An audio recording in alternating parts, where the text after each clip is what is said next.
The Wreck, a fundamental paper railroad AU story.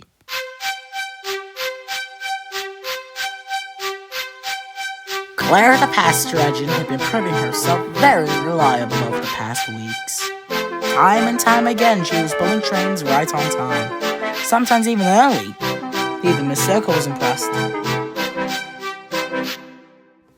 However, one engine who wasn't happy with Claire's performance was Oliver. Oliver was a Pennsylvania T1 and considered himself the pride of the fleet, the top dog, the crown jewel of His Grace's fleet of locomotives. He confided with his friends, Edward and Zip. "It ain't fair!" Oliver whistled one rainy morning. "Bad enough Claire volunteers matching my speed and punctuality. Now she's been pulling the paper to narrow. It's my train, I tell you.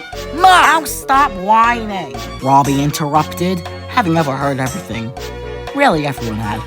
Oliver was kicking up such a fuss it was hard not to notice. "She very much deserves it. You've been hogging that train for ages now. About time someone else got a shot," put in Ingle. Oliver was now seething. "I'll show you lots I'm the only engine who can—" "Whatever," Robbie interrupted again. "The freight train's ready. You better hurry up. It's time sensitive." Oliver blew smoke at Robbie and flounced away. Oliver coupled to his train, eyeing Claire with a paper to narrow in the passenger station. "I'll show you just who deserves that train," Oliver muttered darkly. That night, Oliver had gathered Zip and Edward at the old sheds. "What are we doing here?" Edward asked. "Is this about Claire?" Zip inquired. "Shut up!" Oliver barked. "That's what I'm getting to." Soon, Oliver had explained the plan. Zip was interested, but Edward seemed rather nervous. "What if we get found out?" he asked. Don't sweat it, Eddie boy," Oliver reassured. A few days later, Claire was rostered on a fast freight train. She had just coupled to the head of the train when Oliver rolled up next to her. "Good luck on your run," Oliver said. Claire just scoffed. She knew Oliver was faking. The conductor's whistle blew, and Claire set off. Claire rumbled down the line, the freight cars chattering amongst themselves. Unbeknownst to them, Oliver and Zip had tampered with a switch up ahead. Claire suddenly felt her weight shift as she rolled down the line. "Stop!" Claire cried. She slammed her brakes on. The rails were greased up, so she had no chance of stopping. The freight cars began to panic. "Hold back! Hold back!" they shouted. Each and every car set their brakes hard on. It was too late.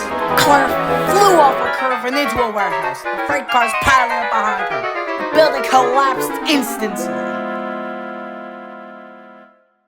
When the dust settled, the sight was horrific.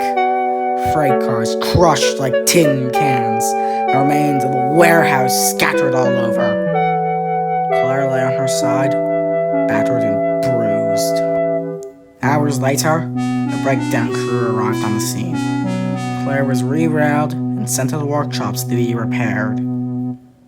That night, Oliver was sleeping in the old shed instead of the roundhouse. Zip and Edward had decided to join him, but they couldn't go to sleep. "We have to tell someone about this.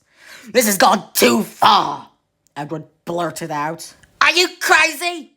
Oliver's gonna do what he did to Claire to us if we tell," Zip retorted. "I take it over the guilt," Edward clapped back. The two engines argued into the late hours of the night. Unknown to them, Oliver had been listening the whole time.